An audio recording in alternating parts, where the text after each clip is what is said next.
Champions trophy 2025 आणि काल match होती भारत आणि पाकिस्तानची. क्रिकेट आणि चित्रपटांचं खूप जवळचं नातं. कालची मॅच संपल्यानंतर एक दोन चित्रपटातले डायलॉग डोळ्याच्या समोर आले. त्यातला पहिला डायलॉग होता शोले मधला, इतना सन्नाटा क्यों है भाई. आणि हा डायलॉग पाकिस्तानमध्ये कदाचित म्हटला गेला असेल. काल विराटचं शतक जोपर्यंत होत नव्हतं तोपर्यंत विराट शांत होता आणि ज्यावेळेस त्याचं शतक झालं आणि भारताने मॅच जिंकली त्यावेळेस विराटनं खऱ्या अर्थानं जल्लोष केला. म्हणजेच काय, हम शोर नहीं करते सीधा शिकार करते. तर चला, कालच्या भारत आणि पाकिस्तानची जी मॅच झाली आणि भारतानं पाकिस्तानला अक्षरशः लोळवलं. पाकिस्तानच्या राष्ट्रामध्ये दिल के अरमा आंसुओं में बह गए असंच गाणं चालू होतं. या सगळ्या गोष्टींवरती आज आपण बोलूया आणि आपल्यासोबत नेहमीप्रमाणे महाराष्ट्र टीमचा व्हिडिओ अॅनालिसिस्ट स्वप्नील कदम आपल्यासोबत आहे. स्वप्नीलकडून या सगळ्या मॅचच्या बाबतीत जाणून घ्या. स्वप्नील, पहिली प्रतिक्रिया काय कालच्या मॅच बाबत? चान्सच नाही. आपण जसं बोललेलो पहिल्या एपिसोड मध्ये, बहुतेक भारतच 2019चा बदला घेऊन चॅम्पियन ट्रॉफी मधनं बाहेर काढणार असं वाटत होतं. सेम तसंच केलेलं आहे भारताने. आणि काय जल्लोष होता, म्हणजे काल कोल्हापूर असू दे किंवा संपूर्ण देशभरामध्ये ज्या पद्धतीचा जल्लोष पाहायला मिळाला. पाकिस्तान हारणं ही काय आता भारतासाठी नवीन गोष्ट झालेली नाही. आपल्याला आनंद देणारी गोष्ट ही आहे की भारत पाकिस्तानला सारखा हरवतोय. नक्कीच, कारण काही गेल्या वर्षात जर बघितलं तर पाकिस्तानकडे तशी बॅटिंग लाईनअप आपल्याला दिसत नाहीये. मोठे स्कोर करताना ते दिसत नाहीये. त्यामुळेच थोडंसं कुठे तर भारत त्यांच्यावरती वरचढ होताना दिसतोय आपल्याला. आता आपल्याला या सगळ्या सामन्याच्या बाबतीमध्ये बोलावं लागेल. पहिली गोष्ट म्हणजे नाणेफेक पाकिस्तानने जिंकली, पण नाणेफेक जिंकल्यानंतर पाकिस्ताननं फलंदाजीचा किंवा बॅटिंगचा निर्णय घेण्याच्या मागं काय त्यांची रणनीती असू शकेल? विकेट जर बघितली तर थोडीशी स्लो होती, कारण भारत बांगलादेशच्या मॅचला पण थोडीशी विकेट स्लो होती. आपल्याला 230 रन तिथं पण चेस करताना थोडासा प्रॉब्लेम आलेला असं म्हणेन मी. सेम त्या पद्धतीचीच विकेट होती, परंतु पाकिस्ताननं थोडीशी गडबड केली बॅटिंगला म्हणेन मी. ज्या पद्धतीनं रिझवान आणि शोध शकीलची पार्टनरशिप चाललेली, ती जर पार्टनरशिप थोडी मोठी झाली असती आणि आणखी एक 40 धावा जर असत्या, 280 290चं जर टार्गेट असतं, भारताला नक्कीच ते जड गेलं असतं. आणि खरंय म्हणजे त्या ग्राउंडवरती 240 हा ऍव्हरेज स्कोर आहे. त्याच्यामध्ये आणखी एक 20 ते 30 रनांची जर भर पडली असते ज्या पद्धतीने तो म्हणतो, तर कदाचित भारतासाठी ते थोडंसं कठीण झालं असतं. परंतु कुठेतरी असं वाटतं का की, कारण काही वेळेस काल असं सुद्धा बोललं जात होतं की 240 या धावा सुद्धा जर पाकिस्तानची गोलंदाजी किंवा बॉलिंग अटॅक तितका ताकदीचा जर काल उतरला असता तर कदाचित भारताला ही धडपड करावी लागली असती. कारण भारतानं 7 ओव्हर्स राखून ही मॅच जिंकलेली आहे.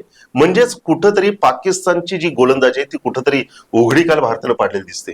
नक्कीच, कारण ज्या पद्धतीनं फास्ट बॉलर्सनी बॉलिंग केली पाकिस्तानच्या स्लो विकेटवरती, तिथे जर त्यांनी पहिले आणि काही धक्के दिले असते तर निश्चित भारताला थोडंसं स्ट्रगल करावं लागलं असतं इनिंग मध्ये. आणि पुन्हा एकदा आपल्याला रन चेस मास्टर आपल्याला बघायला मिळतोय. एक जबरदस्त 100 म्हणेन मी विराट कोहलीच्या करिअर मधला पुन्हा एक. बरोबर. आणि काल खरं म्हणजे भारतानं काय असं तंत्र अवलंबलं होतं का?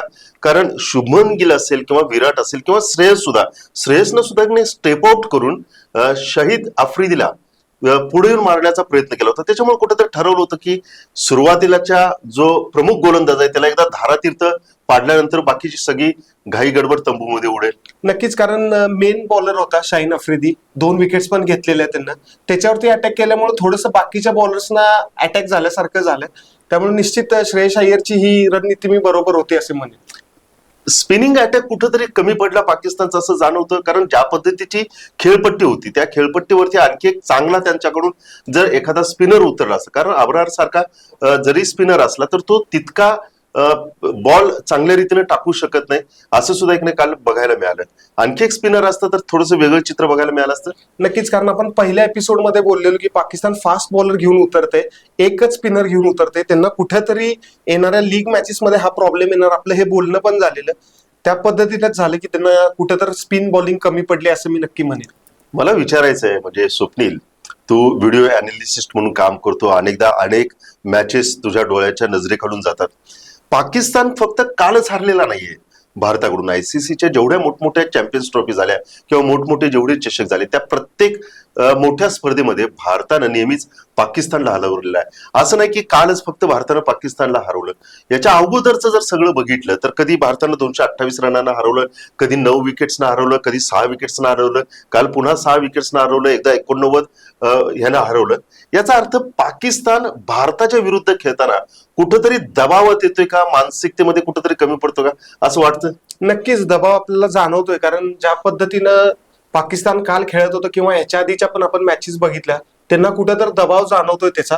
आणि सगळ्यात महत्वाचं म्हणेन की मी फिल्डिंग त्यांना चांगली करावी लागेल. आपल्या याच्याविषयी पण चर्चा झालेली की पाकिस्तानला 2 चान्स आलेले, श्रेयस अय्यरचा असेल, शुभमन गिलचा असेल, 2 कॅच ड्रॉप झाले. ते जर 2 कॅच घेतले असते त्यांनी तर निश्चित रिझल्ट कुठं तर थोडाफार वेगळा बघायला पण मिळाला असता. कारण फिल्डिंग वरती कॉन्सन्ट्रेट करणं खूप महत्वाचं आहे.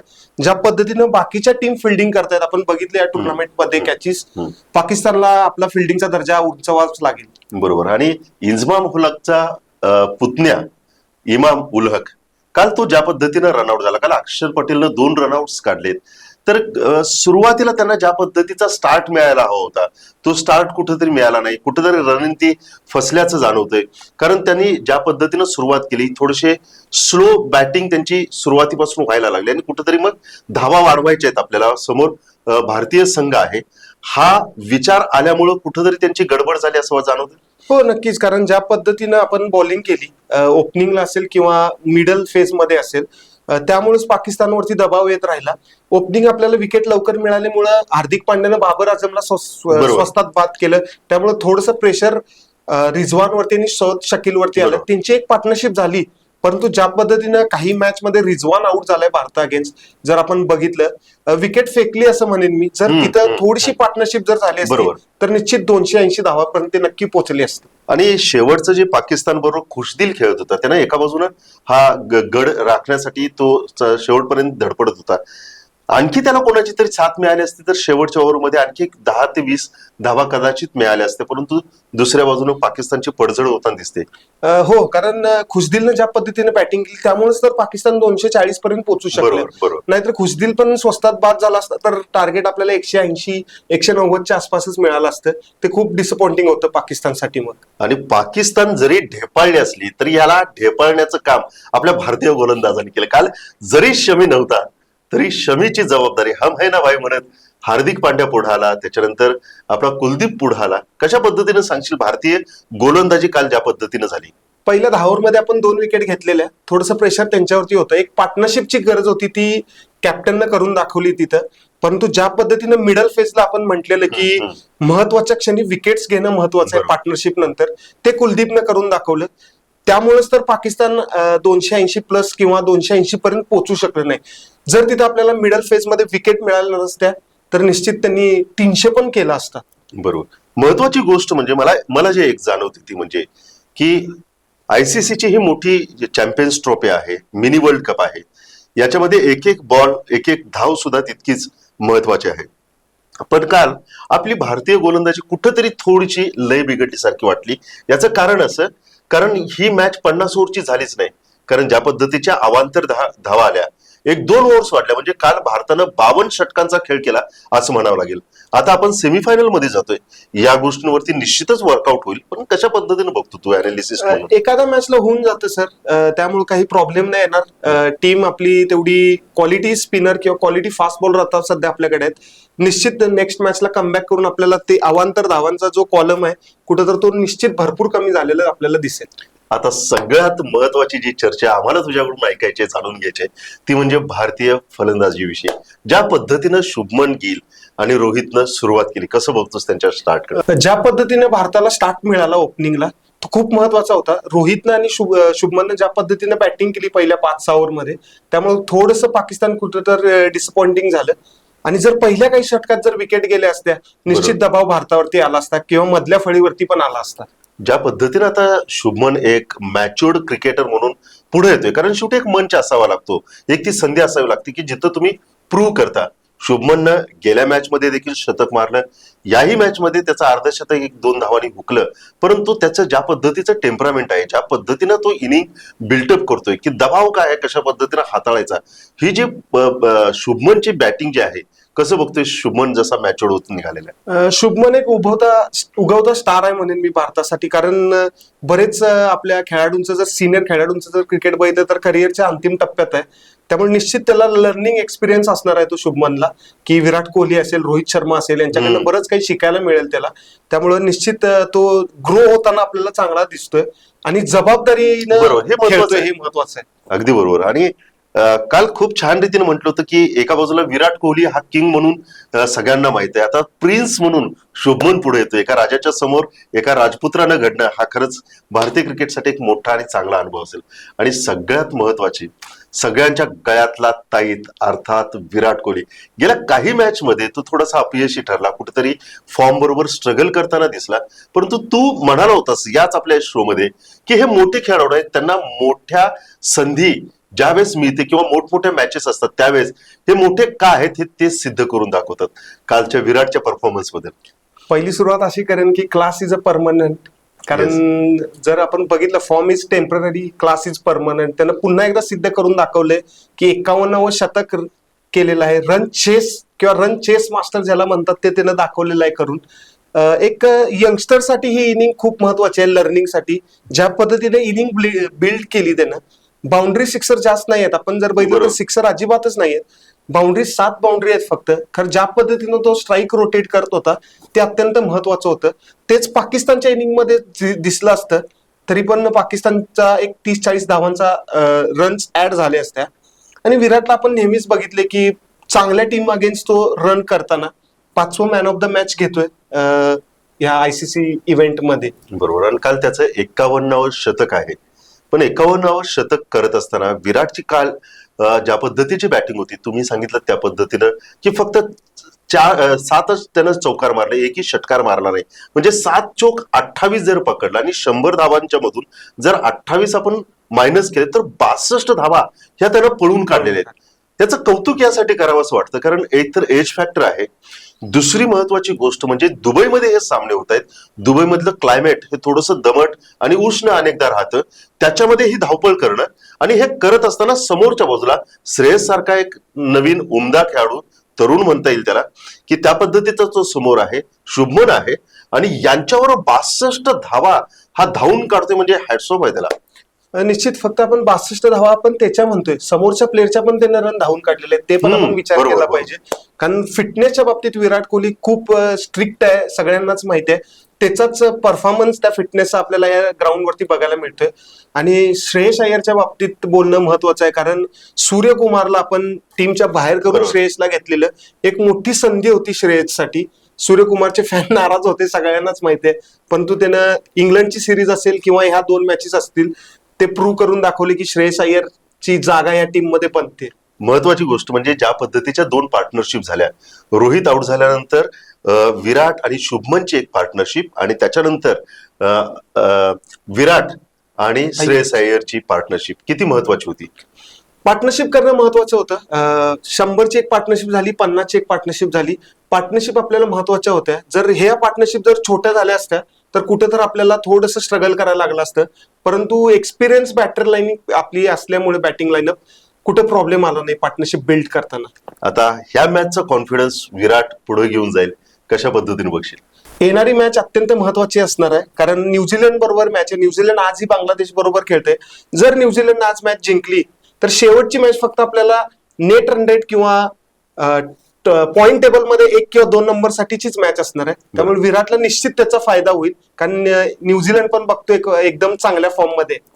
तू स्वतः व्हिडिओ अनालिसिस्ट आहे, प्रत्येक शॉट्स तू बघत असतो, प्रत्येक शॉटचं तुझं एक ठरलेलं कॅल्क्युलेशन्स असतं.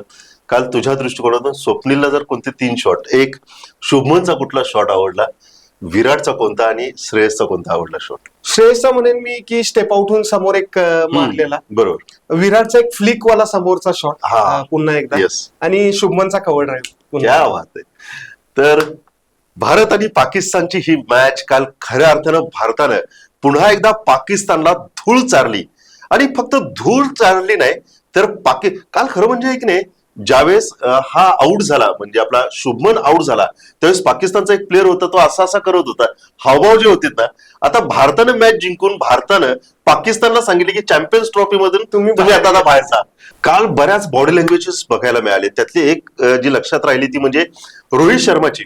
कारण भारताला जिंकण्यासाठी 2 पाहिजे होते आणि विराटला 4 पाहिजे होते. त्यावेळेस रोहित म्हणत होता की 6 मारण्याचा प्रयत्न कर, पण खरं म्हणजे ज्यावेळेस हार्दिक पांड्या होता आणि हार्दिक पांड्या तिथं थांबला असता आणि हार्दिकने एक 2-4 4 किंवा 6 मारले असते तर विराट आपला कुठंतरी एक 90-95च्या दरम्यान राहिला असता. हार्दिक आउट गेला आणि त्याच्यामुळे आज मीम्स सुद्धा बरेच येतात. कसं बघशील? मी तर म्हणेन की हार्दिक आउट झाल्यानंतर सगळ्यांनी निष्केचा श्वास सोडला असेल, कारण ज्या पद्धतीने हार्दिकने एक बाउंड्री मारली शाहीन आफ्रिदीला स्टेप बरोबर. आउटवर, असं वाटत होतं की त्याच ओव्हरला मॅच संपते का संपवते काय. काय.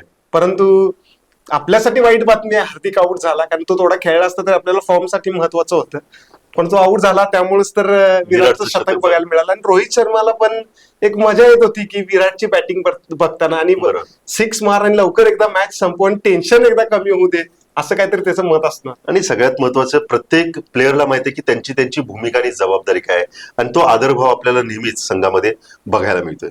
तर काल अशा पद्धतीचं हे सगळं चित्र होतं. परंतु सगळ्यात महत्वाचं की हे शेवटी क्रिकेट अनिश्चिततेचा गेम आहे. आज न्यूझीलंड आणि बांगलादेश हे दोन्ही टीम भिडणार आहेत. या मॅच मध्ये कोण विजयी होणार याच्यावरती आपल्या ग्रुपमध्ये पॉइंट्स टेबल जे आहेत किंवा टीमची जी क्रमवारी आहे ती त्याच्यावरती निश्चित होणार आहे. थोड्याच वेळात न्यूझीलंड आणि बांगलादेशची मॅच होते. काय महत्व आहे या मॅचचं पॉइंट्स टेबलच्या आधारे? कारण आपल्यापेक्षा पाकिस्तानचे चाहते या मॅचकडे लक्ष लावून असतील, ते असे म्हणत असतील की बांगलादेश जिंकावं आणि न्यूझीलंड हरावं. हे खूप मोठं गणित आहे, कारण जर आज तसं झालं, बांगलादेशनं जर न्यूझीलंडला हरवलं तर भारतानं देखील न्यूझीलंडला हरवायला पाहिजे, पाकिस्ताननं बांगलादेशला हरवायला पाहिजे, तेव्हा कुठं पाकिस्तान क्वालिफाय होऊ शकतं. नुसतं नाही तर परत नेट रन रेटचा इश्यू येणार आहे, कारण तिन्ही टीम एक मॅचेस जिंकणार आहेत. त्यामुळे मला नाही वाटत की बांगलादेश न्यूझीलंडला आज हरवेल. बांगलादेश आज हरेल आणि दोन्ही टीम घरी जातील असं मला वाटतं. आज रावळपिंडीमध्ये ही मॅच होत आहे, तर न्यूझीलंड कडून कोण प्लेअर आहेत की जे आज ज्यांच्यावरती आपलं लक्ष राहील? न्यूझीलंड कडनं टॉम लेथम चांगल्या फॉर्म मध्ये आहे. यंगनं गेल्या मॅच मध्ये दोघांनी शतक झळकवलेलं आहे. ग्लेन फिलिपनं धावा चांगल्या केलेल्या आहेत. लक्ष जे असेल ते थोडंसं Williamson, Darrell Mitchell, David Conway. जर रवींद्र खेळला तर रचित रवींद्रकडे पण असेल. त्या तिघांकडनं जर किंवा चौघांकडनं थोड्या रन झाल्या तर निश्चित पुन्हा एकदा रावळपिंडीची विकेट आपल्याला माहिती आहे फ्लॅट आहे, रन भरपूर बघायला मिळणार. आणि बांगलादेशचा जर विचार केला तर बांगलादेशची मदार आज कुणावरती असेल? बांगलादेशला थोडंसं बॅटिंगवरती लक्ष द्यायला पाहिजे, कारण ज्या पद्धतीनं भारताच्या विरुद्ध त्यांनी बॅटिंग केली, थोडंसं बॅटिंगकडे त्यांनी पहिल्या 10 षटकात विकेट न गमावता एक 30-40 रन झाले तरी चालतील, परंतु विकेट गमावता कामा नये. सौम्य सरकार असेल, संतो असेल, मुशफिकीर असेल, हृदय असेल, यांच्यावरती लक्ष असणार आहे, कारण ही मॅच त्यांच्यासाठी शेवटची असू शकते. बरोबर. आणि सगळ्यात महत्वाची गोष्ट म्हणजे न्यूझीलंड पुन्हा एकदा पाकिस्तानमध्येच खेळत आहे, कारण ज्या पद्धतीने न्यूझीलंड पाकिस्तानमध्ये खेळलेले आहे त्यांचा कॉन्फिडन्स लेवल खूप हाय लेवलला आहे. तर अगोदरची मॅच 320 रन करून ते जिंकून आलेले आहेत, तर दुसऱ्या बाजूला बांगलादेश ही मॅच त्यांची गमावून आलेली आहे. त्यांनाही माहित आहे की या मॅच मध्ये जर आपण हारलो तर बाहेर होणार, आणि न्यूझीलंडला सुद्धा माहित आहे की ही मॅच जर आपण जिंकली तर आपण सेमीफायनल मध्ये डायरेक्ट प्रवेश करणार. तर या मॅचकडे आपल्या सगळ्यांचंच लक्ष लागून राहिलेलं आहे. थोड्याच वेळामध्ये रावळपिंडी इथं न्यूझीलंड आणि बांगलादेश ही टीम भिडणार आहे. Latham, Young, Phillip, Conway, Williamson या सगळ्यांवरती आपलं लक्ष असणार आहे, पण त्याचबरोबर हेनरी, ओरेक, सँटनर यांच्या गोलंदाजीकडे, बॉलिंगकडे आपलं लक्ष राहणार आहे. तर बांगलादेश आज पूर्ण प्रयत्न करणार की त्यांची बॅटिंग लाईनअप चांगल्या पद्धतीनं झळकवण्याचं. त्यासाठी मग तोहिद असेल, रोहित असेल, संतो, सरकार, रहीम ही सगळे फलंदाज त्यासाठी तयार आहेत. परंतु शेवटी क्रिकेट हा अनिश्चिततेचा गेम आहे. ज्या दिवशी जी संघ किंवा जो टीम चांगल्या पद्धतीने खेळेल तोच विनर होऊ शकतो. त्याच्यामुळे आज आपलंही लक्ष त्या मॅचकडे लागून राहिलेलं आहे, पण सगळ्यात जास्त लक्ष हे पाकिस्तानच्या चाहत्यांचं लागून राहिलेलं आहे. तर आज आपण इथंच थांबतोय. उद्या भेटूया उद्याच्या मॅचच्या बाबतीत विश्लेषण करण्यासाठी. तोपर्यंत पाहत राहा टीव्ही नेक्स्ट मराठीचा स्ट्रेट ड्राईव्ह.